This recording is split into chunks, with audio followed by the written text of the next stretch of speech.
الحمد لله رب العالمين والصلاة والسلام على سيد الأنبياء والمرسلين وعلى آله وأصحابه أجمعين أما بعد أعوذ بالله من الشيطان الرجيم بسم الله الرحمن الرحيم عالم الغيب والشهادة الكبير المتعال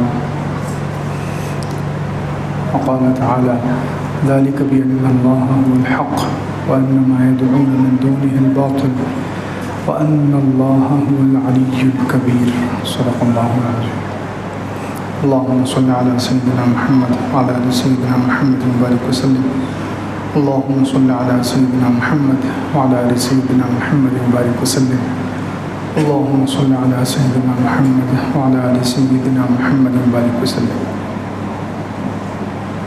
بزرگان محترم،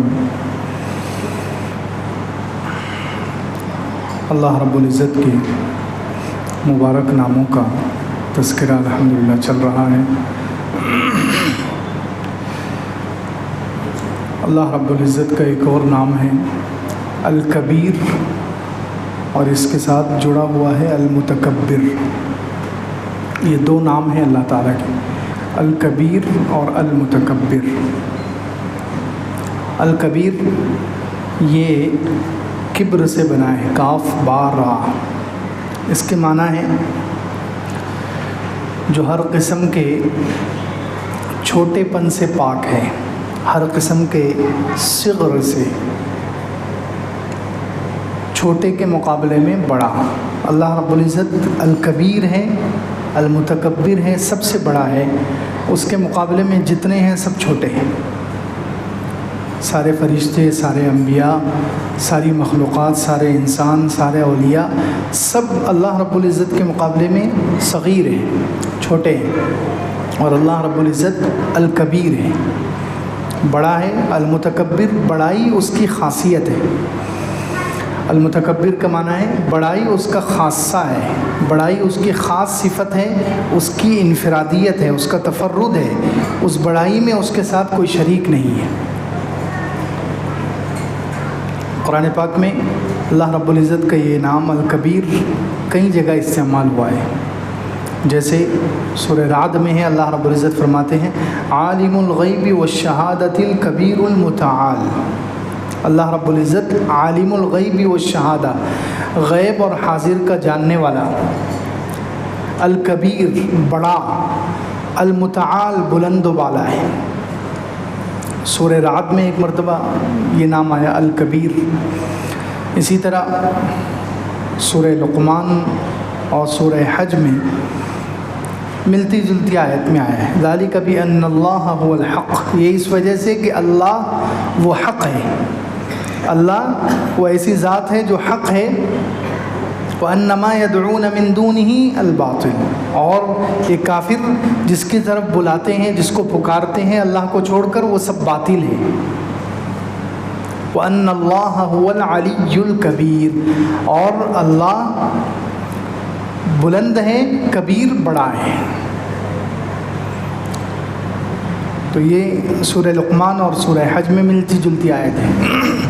اسی طرح سورہ غافر میں 24ویں پارے میں ہے قیامت کے دن کافروں سے کہا جائے گا ان الذین کفروا ینادون، کافروں کو آواز دی جائے گی لمقت اللہ اکبر من مقتکم انفسکم، اللہ کی ناراضگی تمہاری اپنی ناراضگی سے بڑھ کر ہے. اذ تدعون الی الایمان فتکفرون، کہ تمہیں ایمان کی طرف بلایا جاتا تھا لیکن تم کفر کرتے تھے. یہ اللہ تعالیٰ قیامت کے دن کافروں سے کہیں گے کہ آج اللہ تعالیٰ تم سے ناراض ہے. کیوں؟ اس لیے کہ تمہیں ایمان کی طرف بلایا جاتا تھا. اذ تدعون الی الایمان فتکفرون، تم کفر کرتے تھے. ذالکم بأنہ اذا دعی اللہ وحدہ کفرتم، یہ اس وجہ سے کہ جب ایک اللہ کی طرف دعوت دی جاتی تھی تو تم انکار کرتے تھے. وَإِن يُشْرَكْ بِهِ تُؤْمِنُوا، اور اگر اللہ کے ساتھ شریک بنایا جاتا، اللہ کے ساتھ شرک کی باتیں ہوتی، دوسرے معبودوں کی بھی باتیں ہوتی، تو اس پر تم ایمان لاتے تھے، یہ تمہیں اچھا لگتا تھا. فَالْحُكْمُ لِلَّهِ الْعَلِيِّ الْكَبِيرِ، آج تو حکم اکیلے اللہ کا چلے گا جو بلند ہے، جو بڑا ہے. تو الکبیر نام اللہ تعالیٰ کا قرآن میں کئی جگہ ہے، المتکبر تو ایک ہی جگہ ہے، المتکبر تو 28 پارے میں پورے قرآن میں ایک ہی جگہ ہے۔ هو اللہ الذی لا الہ الا هو عالم الغیب والشہادہ هو الرحمن الرحیم، هو اللہ الذی لا الہ الا هو الملک القدوس السلام المؤمن المہیمن العزیز الجبار المتکبر۔ یہ اللہ تعالیٰ کے نام اکٹھے آئے ہیں 28 پارے میں، لیکن اس میں ایک المتکبر ہے، اور یہ قرآن میں ایک ہی جگہ آیا ہے المتکبر۔ تو الکبیر میں نے بڑائی والا جس کے مقابلے میں سب چھوٹے ہیں، اور المتکبر ایسا بڑا کہ بڑائی اس کی خاصیت ہے، بڑائی میں وہ اکیلا ہے، اس بڑائی میں اس کے ساتھ کوئی شریک نہیں ہے۔ اب اسی نام کے تقاضے کی وجہ سے الکبیر اور المتکبر، یہ جو اللہ تعالیٰ کے نام ہیں، اس نام کے تقاضے کی وجہ سے اللہ رب العزت نے ہمیں کئی جگہ پر کہا ہے کہ ہم اللہ کی بڑائی بیان کریں، اللہ تعالیٰ کی ہم بڑائی بیان کریں، اللہ کی تکبیر کہیں، اللہ اکبر کہیں، اللہ کی بڑائی بیان کرنے کا حکم دیا ہے۔ جیسے سورہ اسراء ہے 15ویں پارے میں، اس کی آخری آیت میں اللہ تعالیٰ نے فرمایا قل، آپ کہہ دیجئے الحمدللہ الذی لم یتخذ ولدا، تمام تعریفیں اس اللہ کے لیے ہیں جس کا کوئی بیٹا نہیں ہے، لم یتخذ ولدا ولم یکن لہ شریک فی الملک، اور بادشاہت میں اس کا کوئی شریک نہیں ہے، بادشاہت میں اس کا کوئی شریک نہیں ہے، وَلَمْ يَكُنْ لَهُ وَلِيٌّ مِّنَ الذُّلِّ، اور کمزوری کی وجہ سے کوئی اس کا دوست نہیں ہے، اور آگے کہا وَكَبِّرْهُ تَكْبِيرًا، آپ اس اللہ کی بڑائی بیان کیجئے، زیادہ سے زیادہ بڑائی بیان کرنا۔ اس میں اللہ رب العزت نے عجیب اپنی تعریف کی ہے، عجیب اپنی بڑائی بیان کی ہے۔ وَقُلِ الْحَمْدُ لِلَّهِ، تمام تعریفیں اس اللہ کے لیے ہیں جس کا کوئی بیٹا نہیں۔ عام طور پر انسان مدد لیتا ہے تو مدد لینے میں 3 قسمیں ہوتی ہیں، مدد لینے میں کتنی قسمیں ہوتی ہیں؟ 3 شکلیں ہوتی ہیں، مدد لینے کے 3 شکلیں یا 3 قسمیں ہوتی ہیں۔ انسان یا تو اپنے چھوٹے سے مدد لیتا ہے، یا تو اپنے چھوٹے سے، جیسے باپ بیٹے سے لیتا ہے، نہیں لیتا، کبھی اپنے چھوٹے سے مدد لے گا، کبھی اپنے برابر عمر والے سے، جیسے دوست ہیں یا بھائی ہیں، تو کبھی برابر والے سے مدد لے گا، کبھی چھوٹے سے مدد لے گا، اور کبھی بڑے سے مدد لے گا، جیسے بیٹا باپ سے مدد لیتا ہے۔ تو اللہ رب العزت نے اس آیت میں تینوں کا انکار کیا ہے کہ اللہ رب العزت کا کوئی بیٹا نہیں، یعنی اللہ چھوٹے سے مدد نہیں لیتا۔ لم یتخذ ولدا ولم یکن لہ شریک فی الملک، اور اللہ رب العزت کا بادشاہت میں کوئی شریک نہیں، یعنی برابر والا بھی کوئی نہیں ہے کہ اللہ تعالیٰ جس سے مدد لے۔ وَلَمْ يَكُنْ لَهُ وَلِيٌّ مِّنَ الذُّلِّ، اور اللہ کا کوئی سرپرست بڑا بھی نہیں کہ اللہ اس سے مدد، کسی بھی قسم کی مدد اللہ رب العزت کسی سے بھی نہیں لیتا۔ اتنی زبردست اللہ رب العزت کی ذات ہے، اس لیے کہا وَكَبِّرْهُ تَكْبِيرًا، آپ اس کی بڑائی بیان کیجئے۔ تو خیر عام طور پر بھی اللہ کی بڑائی بیان کرنے کا حکم ہے۔ جب بلندی پر چڑھتے ہیں اس وقت حکم ہے کہ اللہ اکبر کہو۔ بلندی پر چڑھتے ہیں مسلمان کا کام ہے، ہر مومن کا کام ہے کہ جب کسی سیڑھی پر چڑھ رہا ہے، اونچائی پر چڑھ رہا ہے، پہاڑ پر چڑھ رہا ہے، اونچی جگہ پر چڑھ رہا ہے، تو اسے اللہ اکبر کہنا چاہیے۔ اللہ سب سے بڑا ہے، اللہ کو یاد کرنے کا حکم دیا گیا کہ اونچائی پر چڑھتے ہوئے ہمیں اللہ کی یاد آنی چاہیے کہ یہ میں اونچائی پر چڑھ رہا ہوں، یہ کتنی اونچائی ہے، اللہ تو کتنا بڑا ہے، اللہ ہو اکبر، اللہ سب سے بڑا ہے، اللہ سب سے بڑا ہے۔ تو چلتے پھرتے بھی تکبیر، اللہ کی بڑائی کو بیان کرنا چاہیے، خاص طور سے بلندی پر چڑھتے وقت۔ اسی طرح ہر نماز کے بعد ایک مرتبہ تکبیر اللہ اکبر کہنا چاہیے۔ بخاری اور مسلم میں حدیث ہے، حضرت ابن عباس رضی اللہ عنہ، عبداللہ ابن عباس جو حضور صلی اللہ علیہ وسلم کے چچا زاد بھائی ہیں، تو یہ حضور صلی اللہ علیہ وسلم کے فتح مکہ کے بعد چھوٹے تھے، فتح مکہ کے بعد یہ مدینہ آئے اپنے والد حضرت عباس کے ساتھ رضی اللہ عنہما۔ تو حضرت ابن عباس رضی اللہ عنہ کہتے ہیں کہ یہ مسجد کے باہر کھیلتے تھے، چھوٹے تھے، صحابی ہیں لیکن چھوٹے تھے، تو مسجد کے باہر کھیلتے تھے. وہ کہتے ہیں کہ مجھے نماز پوری ہو گئی، حضور صلی اللہ علیہ وسلم کی نماز ختم ہو گئی، مجھے پتہ کیسے چلتا تھا؟ جب حضور صلی اللہ علیہ وسلم اور صحابہ تکبیر کہتے تھے. کنت اعرف انقضاء صلاة النبی صلی اللہ علیہ وسلم بالتکبیر، میں حضور صلی اللہ علیہ وسلم کے نماز کے ختم ہونے کو پہچانتا تھا تکبیر کے ذریعے. یعنی باہر تھے، وہ بچے تھے، کھیلتے تھے کبھی کبھی، تو نماز ہو گئی کیسے پتہ چلتا تھا؟ تکبیر کہتے ہیں اللہ اکبر. حضور صلی اللہ علیہ وسلم بھی کہتے تھے نماز سلام پھیرتے ہی، اور صحابہ بھی کہتے تھے. تو کہتے ہیں اس آواز سے مجھے پتہ چلتا تھا کہ نماز ختم ہو گئی. تو ہر نماز کے بعد، ہر فرض نماز کے بعد اللہ اکبر کہنے کا حکم ہے، اللہ اکبر کہنا چاہیے، حضور صلی اللہ علیہ وسلم کی سنت ہے. اسی طرح روزوں کے بعد قرآن میں ہے، اللہ تعالیٰ نے دوسرے پارے میں بیان کیا اوپر سے، رمضان کا مہینہ ہے جس میں قرآن نازل کیا، شہر رمضان الذی انزل فیہ القرآن ھدی للناس وبینات من الھدی والفرقان. پھر روزوں کے احکامات ہیں. اس کے بعد کہا کہ یہ روزے اللہ تعالیٰ نے دیے ہیں، یرید اللہ بکم اليسر، اللہ تعالیٰ تم پر آسانی کرنا چاہتا ہے، تم پر تنگی اور مشقت کرنا نہیں چاہتا. وَلِتُكْمِلُوا الْعِدَّةَ، اور تاکہ تم اس رمضان کے مہینے کی مدت کو پورا کرو. وَلِتُكَبِّرُوا اللَّهَ عَلَى مَا هَدَاكُمْ، اور جب رمضان ختم ہو جائے تو اللہ اکبر کہو، اللہ کی تکبیر کہو، اللہ کی بڑائی بیان کرو اس بات پر کہ اس نے تمہیں ہدایت دی، ایمان دیا، رمضان کے روزے رکھنے کی توفیق دی ہے، اس پر اللہ کی بڑائی بیان کرو. تو دیکھو نماز کے بعد بھی اللہ کی بڑائی کا حکم ہے، اللہ اکبر کہنے کا حکم ہے، تکبیر کہنے کا حکم ہے، اور روزوں کے بعد بھی. اور روزوں کے بعد اسی لیے جو نماز عید الفطر ہے، ہم سب دیکھتے ہیں نماز عید کی جو نماز پڑھی جاتی ہے اس میں ایکسٹرا تکبیریں ہیں، زائد تکبیریں، 6 زائد تکبیریں، بعض روایتوں میں 12 زائد تکبیریں.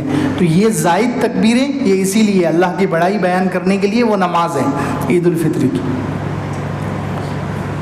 تو خیر اللہ کی بڑائی بیان کرنے کا حکم ہے نماز کے بعد بھی، روزوں کے بعد بھی. اسی طرح حج اسلام کا ایک بہت بڑا رکن ہے، حج اسلام کا بہت بڑا رکن ہے. تو حج کے بعد اور قربانی کے بعد بھی اللہ کی بڑائی بیان کرنے کا حکم ہے. 17ویں پارے میں سورۃ الحج ہے جس میں اللہ تعالیٰ نے حج کے احکامات بیان کیے. ایک سورت کا نام ہی ہے سورۃ الحج. اس میں اللہ تعالیٰ نے کئی آیتوں میں حج کے احکامات بیان کیے ہیں، پھر قربانی کو بیان کیا ہے. اس کے بعد اللہ رب العزت نے فرمایا لَن يَنَالَ اللَّهَ لُحُومُهَا وَلَا دِمَاؤُهَا وَلَكِنْ يَنَالُهُ التَّقْوَى مِنْكُمْ. اللہ رب العزت کے پاس تم جو جانور ذبح کرتے ہو ان جانوروں کا خون نہیں پہنچتا ہے. اللہ تعالیٰ کے پاس ان جانوروں کا خون نہیں جاتا ہے، نہ ان کا گوشت پہنچتا ہے، لیکن وَلَكِنْ يَنَالُهُ التَّقْوَى مِنْكُمْ، تمہارے اندر جو اللہ کا خوف اور اللہ کا ڈر تقویٰ ہوتا ہے وہ تقویٰ اللہ تک پہنچتا ہے. اللہ تعالیٰ وہ تقویٰ دیکھنا چاہتے ہیں. اللہ تعالیٰ اصل خون لینا اور گوشت لینا نہیں چاہتے، تم سے تقویٰ دیکھنا چاہتے ہیں. اور آگے کہا كَذَلِكَ سَخَّرَهَا لَكُمْ لِتُكَبِّرُوا اللَّهَ عَلَى مَا هَدَاكُمْ وَبَشِّرِ الْمُحْسِنِينَ. یہ جانوروں کو اللہ تعالیٰ نے تمہارے تابع کیا ہے، تمہارے سامنے مسخر کر دیا ہے کہ وہ آسانی سے ذبح ہو جاتے ہیں. یہ سب اللہ تعالیٰ نے قربانی اور حج یہ احکامات اس لیے دیے ہیں تاکہ تم اللہ کی بڑائی بیان کرو. لِتُكَبِّرُوا اللَّهَ عَلَى مَا هَدَاكُمْ، اس بات پر کہ اللہ نے تمہیں ہدایت دی ہے. تو دیکھیے نماز کے بعد بھی اللہ کی بڑائی کا حکم ہے تکبیر. اسی طرح روزوں کے بعد بھی اور حج اور قربانی کے بعد بھی. اور عام طور پر بھی اللہ کی بڑائی بیان کرنی چاہیے. ابھی ذی الحجہ کے 10 دن آئیں گے، ذی الحجہ کا مہینہ آنے والا ہے اگلا مہینہ. تو ذی الحجہ میں ہم دیکھتے ہیں کہ 5 دن نمازوں کے بعد تکبیر کہی جاتی ہے، اللہ اکبر اللہ اکبر لا الہ الا اللہ واللہ اکبر اللہ اکبر وللہ الحمد. 5 نمازوں کے بعد 5 دن لگاتار نمازوں کے بعد وہ تکبیر کہی جاتی ہے. تو خیر بار بار اللہ کی بڑائی بیان کرنے کا جو حکم دیا گیا ہے وہ اسی نام کی وجہ سے، اللہ تعالیٰ کا جو نام ہے الکبیر، بڑائی والا، المتکبر، بڑائی جس کی خاصیت ہے، تو اس لیے اس نام کی وجہ سے اللہ نے حکم دیا ہے کہ ہم اس کی بڑائی بیان کریں نمازوں کے بعد، روزوں کے بعد، حج اور قربانی کے بعد. ایک حدیث میں فرمایا الکبریاء ردائی والعظمت ازاری، کبریا بڑائی میری چادر ہے اور عظمت میرا ازار ہے. یہ اللہ رب العزت نے ایک تشبیہ دی ہے. بڑائی میری چادر ہے. چادر اس کو کہتے ہیں جو اوپر عام طور پر پہلے زمانے میں یہ کرتا پائجامہ یا پینٹ شرٹ اس طریقے کے کپڑے نہیں ہوتے تھے. پہلے زمانے میں جو کپڑے ہوتے تھے ساری ہی دنیا میں اکثر جگہ پر اور خاص طور سے عرب میں جو کپڑے پہنے جاتے تھے وہ صرف 2 چادریں, اوپر ایک چادر ہوتی تھی اور نیچے ایک چادر ہوتی تھی. تو اللہ رب العزت نے کہا الکبریا ردائی, کبریا بڑائی میری اوپر کی چادر ہے, والعظمت ازاری اور عظمت نیچے کی چادر ہے. یہ کہنا چاہ رہے ہیں. اور آگے کا فمن نازعنی واحدا منہما قذفتہ فی النار او کما قال علیہ الصلوۃ والسلام. مسلم شریف کی حدیث ہے کہ جو ان دونوں بڑائی کو مجھ سے لینا چاہے گا, تکبر جس کے اندر کوئی بڑائی, یہ دونوں میرے ہیں, عظمت بھی میری ہے اور کبریائی اور بڑائی بھی میری ہے, جو ان دونوں میں سے مجھ سے چھیننے کی کوشش کرے گا تو میں اسے جہنم میں ڈال دوں گا. یا ایک روایت میں ہے قسم تو میں اس کی گردن توڑ دوں گا. جو بڑائی کو مجھ سے لینا چاہے گا, انسان بڑا نہیں ہے, انسان بہت چھوٹا ہے, بہت حقیر ہے.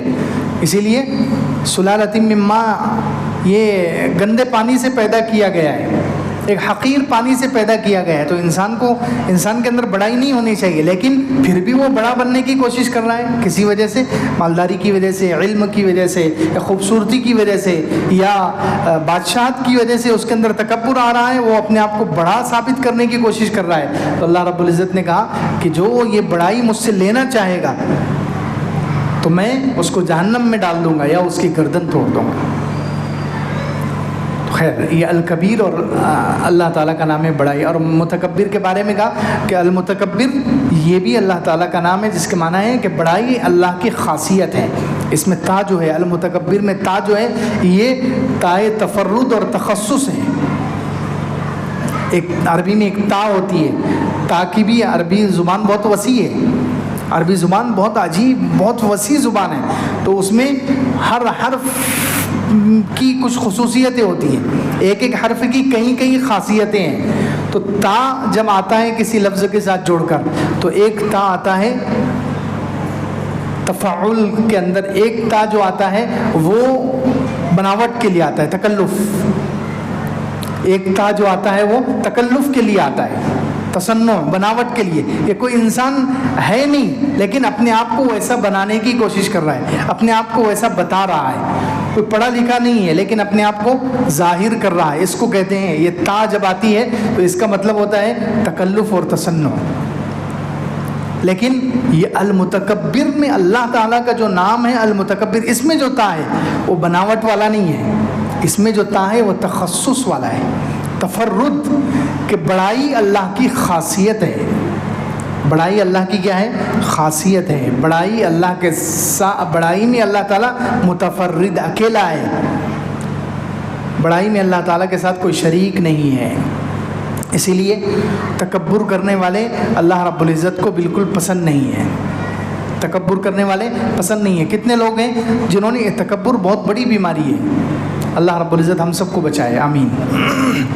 بہت خطرناک بیماری ہے. اس کی وجہ سے انسان حق کو قبول نہیں کرتا, حق پہچان لیتا ہے پھر بھی اس کو ایکسیپٹ نہیں کرتا, تکبر کی وجہ سے. کتنے لوگوں کے بارے میں قرآن میں اللہ تعالیٰ نے فرعون کے بارے میں کہا, اس کے لشکر کے بارے میں کہا 20ویں پارے میں, وَاسْتَكْبَرَ هُوَ وَجُنُودُهُ فِي الْأَرْضِ بِغَيْرِ الْحَقِّ. تکبر کیا.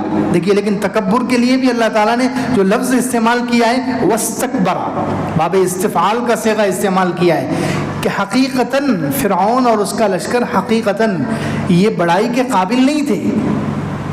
بڑائی ان کے اندر کوئی ذاتی چیز نہیں تھی, زبردستی انہوں نے بڑا بننے کی کوشش کی ہے. یہ تھے تو نہیں بڑے, یہ بڑے نہیں تھے لیکن انہوں نے بڑا بننے کی کوشش کی ہے. وَاسْتَكْبَرَ هُوَ وَجُنُودُهُ فِي الْأَرْضِ. فرعون نے بھی بڑائی کی, تکبر کیا, اور اس کے لشکر نے بھی بغیر ناحق تکبر کیا. یعنی حق نہیں پہنچتا تھا ان کو اپنی بڑائی کرنے کا. بڑائی کا اصل حقدار کون ہے؟ اللہ ہے. بڑائی تو اللہ کو سجتی ہے. بڑائی کے لیے تو اللہ رب العزت کی ذات ہے, اللہ کو بڑائی سجتی ہے. اللہ کے لیے بڑائی مناسب ہے, انسان کے لیے بالکل مناسب نہیں ہے. لیکن پھر بھی انہوں نے ناحق تکبر کیا. تو اللہ رب العزت نے کہا فَأَخَذْنَاهُ وَجُنُودَهُ فَنَبَذْنَاهُمْ فِي الْيَمِّ، ہم نے اس کو بھی اور اس کے لشکر کو بھی پکڑا اور انہیں سمندر میں غرق کر دیا۔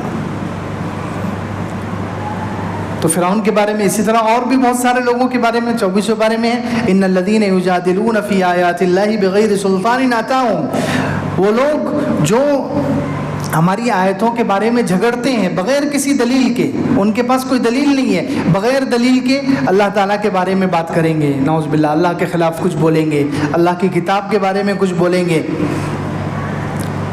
اللہ کے نبی کے بارے میں کچھ بولیں گے، جو بغیر دلیل کے، ان کے پاس کوئی دلیل نہیں ہے، بغیر دلیل کے وہ جھگڑتے ہیں اللہ کے بارے میں، اللہ کے قرآن کے بارے میں، اللہ کی آیتوں کے بارے میں یا نبی کے بارے میں بغیر دلیل کے جھگڑتے ہیں۔ وہ قبول کیوں نہیں کر رہے ہیں؟ آگے کہا بغیر سلطان اتاہم ان فی صدورہم الا کبر، نہیں ہے ان کے سینوں میں مگر تکبر، تکبر کی وجہ سے، بس تکبر ہے۔ سب سمجھ میں آ گیا کہ اللہ بھی حق ہے، قرآن بھی حق ہے، نبی بھی حق ہے، اسلام بھی حق ہے، یہ سب سے سچا مذہب ہے، بہت سارے لوگوں کو سمجھ میں آ جاتا ہے، لیکن قبول نہیں کرتے۔ کیوں؟ ان فی صدورہم الا کبر ما ہم ببالغی، کہ ان کے دلوں میں تکبر ہوتا ہے، اس وجہ سے وہ حق کو قبول نہیں کرتے، ان کے سینوں میں تکبر ہے۔ تو تکبر اتنی بڑی بیماری ہے، اتنی خطرناک چیز ہے کہ یہ حق تک نہیں پہنچنے دیتی، اور ان کا انجام بڑا خطرناک ہے۔ اللہ رب العزت نے 24ویں بارے میں کہا وَيَوْمَ الْقِيَامَةِ تَرَى الَّذِينَ كَذَبُوا عَلَى اللَّهِ وُجُوهُهُمْ مُسْوَدَّةٌ، آپ دیکھیں گے قیامت کے دن، آپ قیامت کے دن دیکھیں گے کہ جنہوں نے تَرَى الَّذِينَ كَذَبُوا عَلَى اللَّهِ، جنہوں نے اللہ پر جھوٹ باندھا ہے، ان کے چہرے کالے ہوں گے۔ کذبوا علی اللہ وجوہہم مسودہ، اور آگے کہا الیس فی جہنم مثوی للمتکبرین، کیا جہنم تکبر والوں کا ٹھکانہ نہیں ہے؟ بے شک۔ دیکھیے تکبر تھا تو انہوں نے اللہ پر جھوٹ باندھ دیا، اللہ کی آیتوں کو جھٹلا دیا، اللہ پر جھوٹے الزامات لگائے، نعوذ باللہ، تو اس اور ان کے اندر تکبر تھا، اس لیے ان کا انجام یہ ہوگا کہ قیامت کے دن ان کے چہرے کالے ہوں گے، ان کے چہرے کالے ہوں گے۔ اور یہ اتنی خطرناک بیماری ہے کہ ایک ذرہ برابر کسی کے اندر ہو تو وہ جنت میں داخل نہیں ہو سکتا۔ مسلم شریف میں حدیث ہے لا يدخل الجنت من کان فی قلبہ مثقال ذرۃ من کبر، او کما قال علیہ الصلوۃ والسلام، جنت میں داخل نہیں ہوگا وہ شخص جس کے دل میں ذرہ برابر تکبر ہو، ذرہ برابر، رائی کا ایک دانہ ہوتا ہے، ریتی کا ایک ذرہ کتنا چھوٹا ہے، اتنا بھی تکبر کسی کے اندر ہوگا تو وہ جنت میں داخل نہیں ہو سکتا۔ یہ مسلم شریف میں ہے۔ تو تکبر اتنی خطرناک بیماری ہے کہ انسان کو حق تک نہیں پہنچنے دیتا۔ بہت سارے لوگوں نے تکبر کی وجہ سے حق قبول نہیں کیا، اور ان کا انجام قیامت کے دن چہرے کالے ہوں گے، اور انہیں اٹھایا جائے گا کس طریقے سے؟ ایک حدیث میں ہے کہ قیامت کے دن یہ تکبر کرنے والوں کو لال چونٹیوں کی شکل میں اٹھایا جائے گا۔ انسان ہی ہے، وہ انسان نظر آ رہے ہوں، ان کی شکلیں آدمیوں کے جیسی، لیکن چھوٹے اتنے ہوں گے جیسے چونٹی ہوتی ہے۔ لال چونٹی کتنی چھوٹی ہوتی ہے؟ کامثال الذر۔ ان کو اٹھایا جائے گا قیامت کے دن لال چونٹیوں کی شکل میں، اتنے چھوٹے چھوٹے بنا کر۔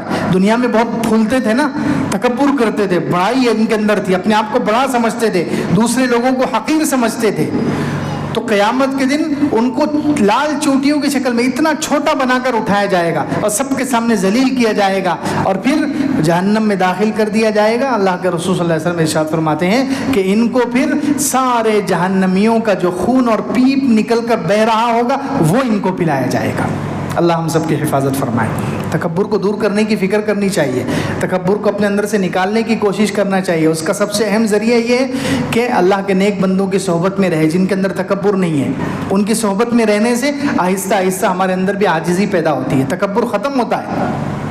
تو خیر بات چل رہی ہے المتکبر، بڑائی اللہ کی خاصیت ہے، بڑائی میں اللہ اکیلا ہے، اور انسانوں کے اندر اللہ بڑائی دیکھنا نہیں چاہتے۔ جو انسان اپنے آپ کو بڑا سمجھے گا، اپنے آپ کو، اس نام کا تقاضا یہ ہے کہ ہم اپنے آپ کو چھوٹا سمجھیں، ہم اپنے آپ کو، بلکہ سارے مسلمانوں میں ہم اپنے آپ کو سب سے چھوٹا سمجھیں۔ کہ المتکبر جو اللہ تعالیٰ کا نام ہے، اس کا تقاضا ہے کہ ہم اپنے آپ کو چھوٹا سمجھیں، اللہ کو سب سے بڑا سمجھیں، اور دوسرے مسلمانوں کو اپنے سے افضل سمجھیں، دوسرے مسلمانوں کو اپنے سے افضل سمجھیں۔ ہم اپنے آپ کو دوسرے مسلمانوں سے بڑا نہ سمجھیں، کیونکہ دوسروں سے اگر بڑا سمجھیں گے گویا دوسروں کو حقیر سمجھ رہے ہیں، یہی تکبر ہے۔ تکبر کیا ہے؟ حدیث میں اللہ کے رسول صلی اللہ علیہ وسلم نے خود فرما دیا، تکبر الکبر بطر الحق وغمط الناس، یہ دو چیزوں کا نام تکبر ہے۔ تکبر کا مطلب اچھے کپڑے پہننا، اچھی چیز استعمال کرنا، اچھی گاڑی میں پھرنا، یہ تکبر نہیں ہے، یہ تکبر نہیں ہے۔ انسان لاکھوں کے کپڑے پہن لے، کروڑوں کی گھڑی خرید لے، کروڑوں کی گاڑی پر پھرے، کوئی مسئلہ نہیں ہے۔ ایک صحابی نے پوچھا، اللہ تعالیٰ جزائے خیر دے صحابہ کرام کو، کہ وہ ہر چیز پوچھ کر چلے گئے۔ حضور صلی اللہ علیہ وسلم تکبر کا تذکرہ کر رہے تھے تو ایک صحابی نے کھڑے ہو کر پوچھ لیا اللہ کے رسول صلی اللہ علیہ وسلم، میں ہوں، ایک آدمی ہے، وہ چاہتا ہے کہ میرے کپڑے اچھے ہوں، میرے جوتے اچھے ہوں، تو کیا یہ بھی تکبر ہے؟ تو اللہ کے رسول صلی اللہ علیہ وسلم نے ارشاد فرمایا کہ نہیں، کپڑے اچھے پہننا، چیزیں اچھی استعمال کرنا، اس کا نام تکبر نہیں ہے۔ تکبر دو چیزیں ہیں، بطر الحق وغمط الناس، حق کو جھٹلانا اور لوگوں کو حقیر سمجھنا، یہ دو چیزیں جس کے اندر ہیں سمجھو اس کے اندر تکبر ہے۔ حق آ گیا، حق بولنے والا کوئی بھی ہو، چھوٹا بچہ بھی اگر کہے، کوئی ہم سے چھوٹا ہے، علم میں کم ہے، غریب آدمی ہے، وہ ہم سے حق بات کہہ رہا ہے تو حق ہے، وہ سچی بات ہے تو ہمیں قبول کر لینی چاہیے۔ حق بات کہنے کے باوجود ہم قبول نہیں کر رہے صرف اس وجہ سے کہ بولنے والا چھوٹا ہے، بولنے والا غریب ہے، تو اگر حق کو قبول نہیں کیا جا رہا ہے تو یہ ہے تکبر، اس کا مطلب آپ کے اندر تکبر ہے۔ اسی طرح دوسروں کو حقیر سمجھ رہے ہیں کپڑے کی وجہ سے، غربت کی وجہ سے، کسی اور چیز کی وجہ سے، تو یہ دو چیزیں ہیں تو تکبر ہے، باقی تکبر نہیں ہے۔ تو اس لیے تکبر کو اپنے اندر سے دور کرنے کی کوشش کرنی چاہیے۔ اسلام کا تقاضا یہ ہے کہ ہم اللہ کو سب سے بڑا سمجھیں اور اپنے آپ کو حقیر سمجھیں، اپنے آپ کو دوسرے مسلمانوں کے مقابلے میں چھوٹا سمجھیں۔ اللہ رب العزت سے دعا ہے اللہ تعالیٰ ہمیں عمل کی توفیق عطا فرمائے، آمین۔ وآخر دعوانا الحمدللہ۔